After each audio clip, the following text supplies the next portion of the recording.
Oi, quinto ano! Vocês passaram bem de sexta-feira? A aula hoje é mais uma viagem e esta é pelo mundo. Vamos lá? Nós estamos falando das navegações espanholas. Haviam dois caminhos diferentes agora para chegar às Índias, né?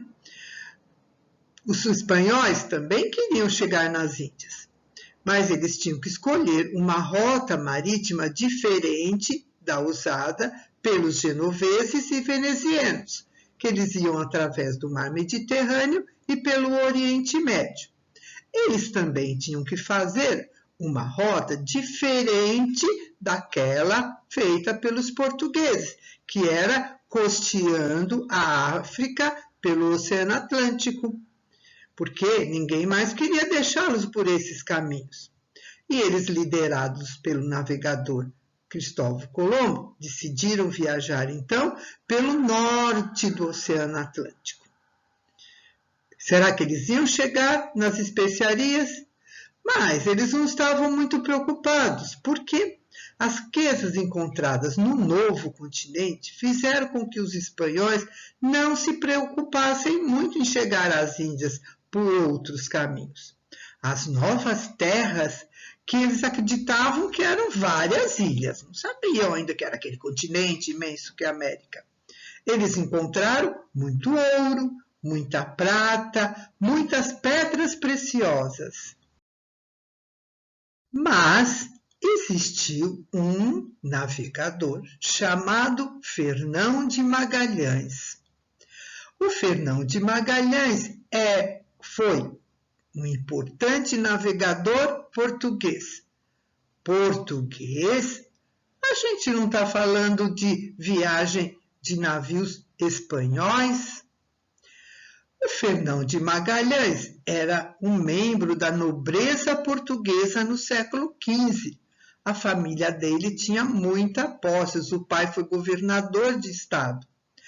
E ele também trabalhou como soldado, explorador e marinheiro. Ele era português.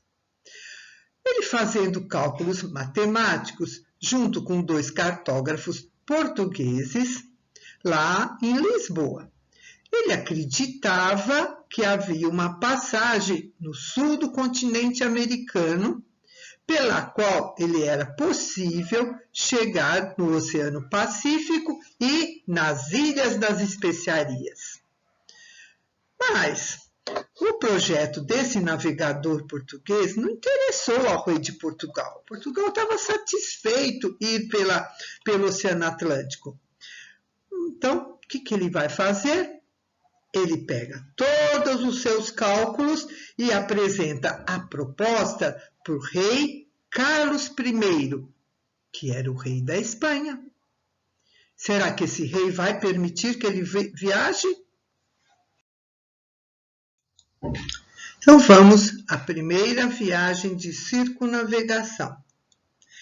Em 1519, depois de Fernão de Magalhães fazer vários contatos em Sevilha, que é uma cidade espanhola, ele parte para a primeira viagem de circunnavegação.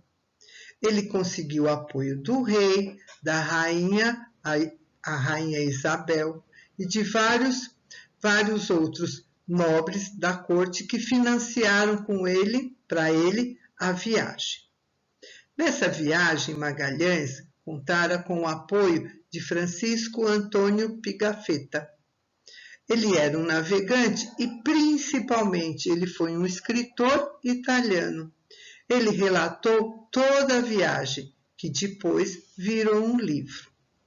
Portanto, em 10 de agosto de 1519, Fernão de Magalhães parte de Sevilha, comandando uma frota formada por 5 caravelas: Santo Antônio, Concepção, Vitória, Santiago e Trinidade, e tinha sob seu comando 240 homens. A viagem não foi nada fácil. Vocês lembram? O Oceano Atlântico É um oceano que traz muitas surpresas. Na viagem, ele pegou dias de calmarias, pegou dias de muita tempestade, principalmente ao atravessar o Atlântico em direção ao Brasil. Já sabia que havia descoberto que tinha terras lá, lembra? O Brasil é 1500. Na sua viagem, ele parou em 2 lugares do Brasil.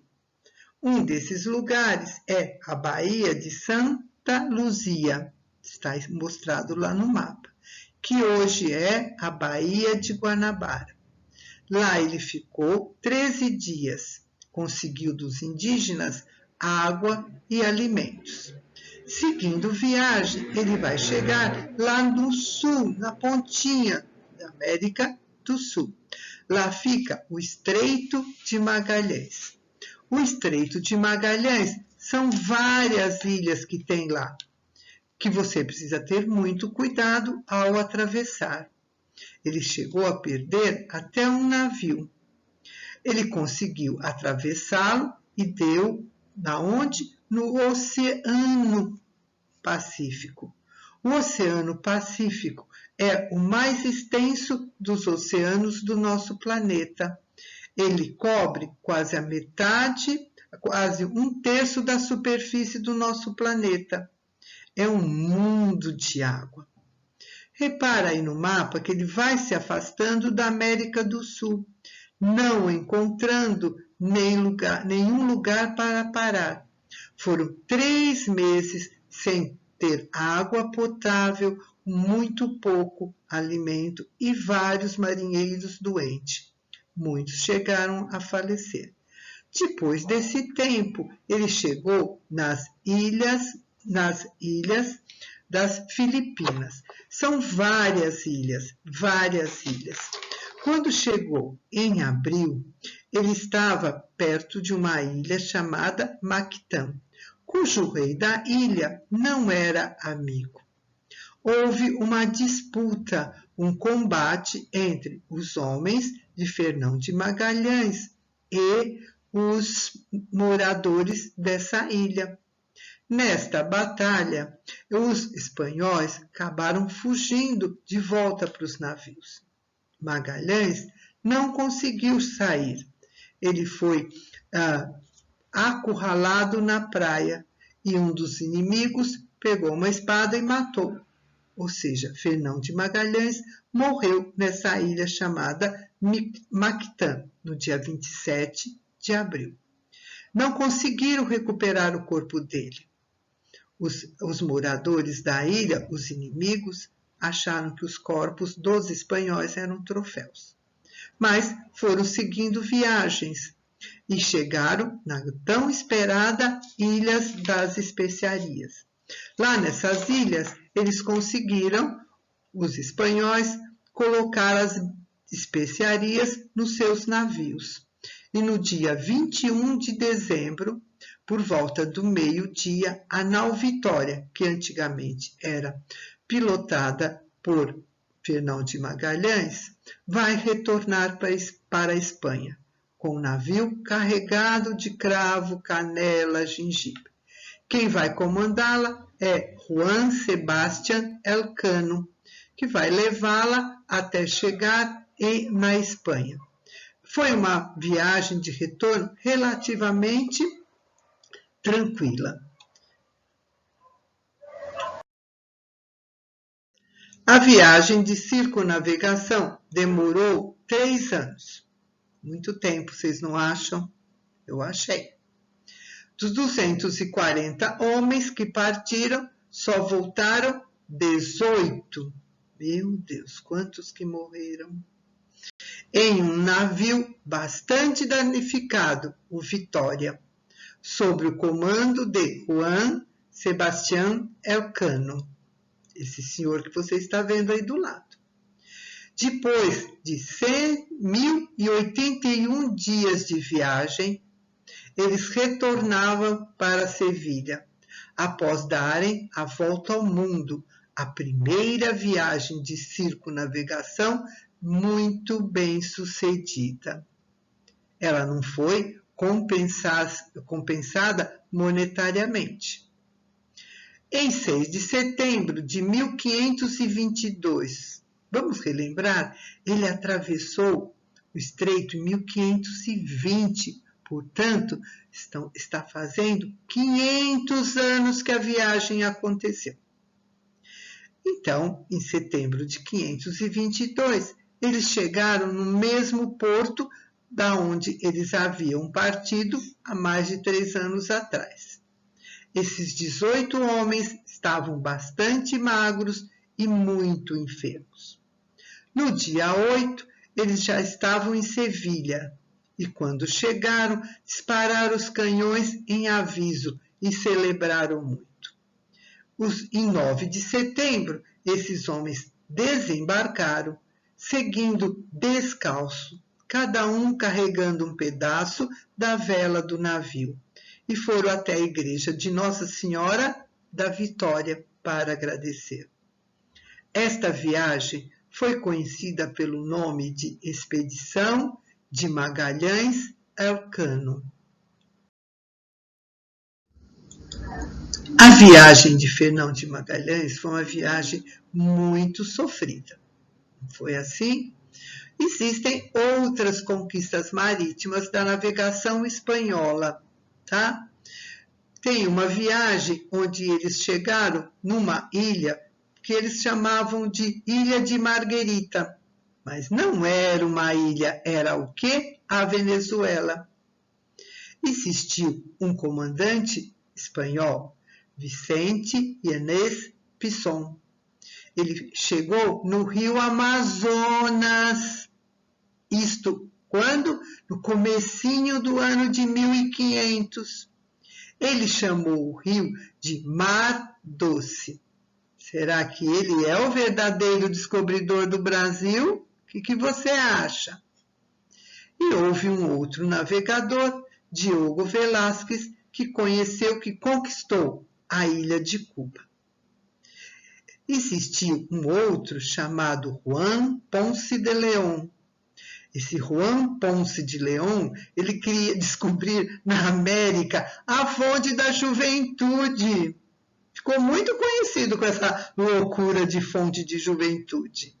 Ele descobriu, chegou até onde hoje é a Flórida, na região sul dos Estados Unidos da América.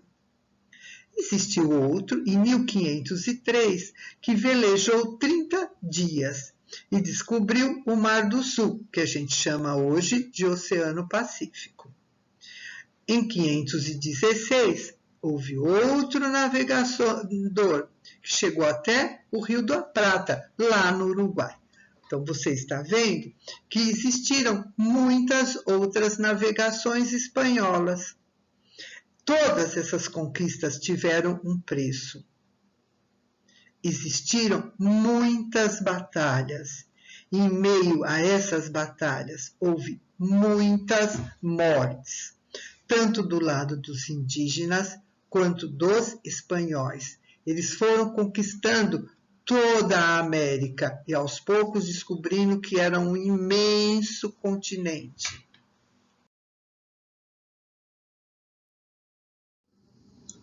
Aqui você vai ver um resumo das grandes navegações dos portugueses e dos espanhóis.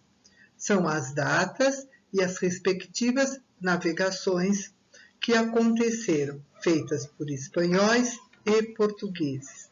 Se você enxerga aí a viagem de Bartolomeu Dias, Pedro Álvares Cabral, de Fernão de Magalhães, todas as nós vimos.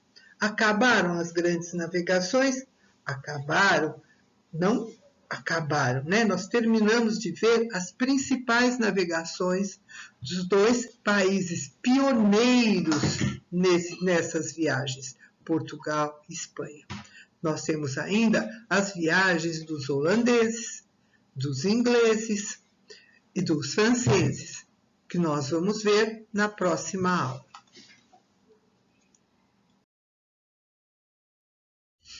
Tem uma atividade para vocês fazerem. É o resumo da aula. Ela deve ser entregue até o dia 27 de agosto, tá? Por que precisa fazer o resumo? Você agora está sabendo que nós vamos montar um trabalho final. Então, você tem que ter os apontamentos para a gente saber o que vai pôr nesse trabalho final. Quais os tópicos, quais os itens, tá? As referências bibliográficas dizem respeito a esta aula. Tudo isso você tem que ir guardando, senão como nós vamos fazer o nosso trabalho final, certo? Queridos alunos, não vamos esquecer do que a gente combinou na nossa aula sobre o projeto.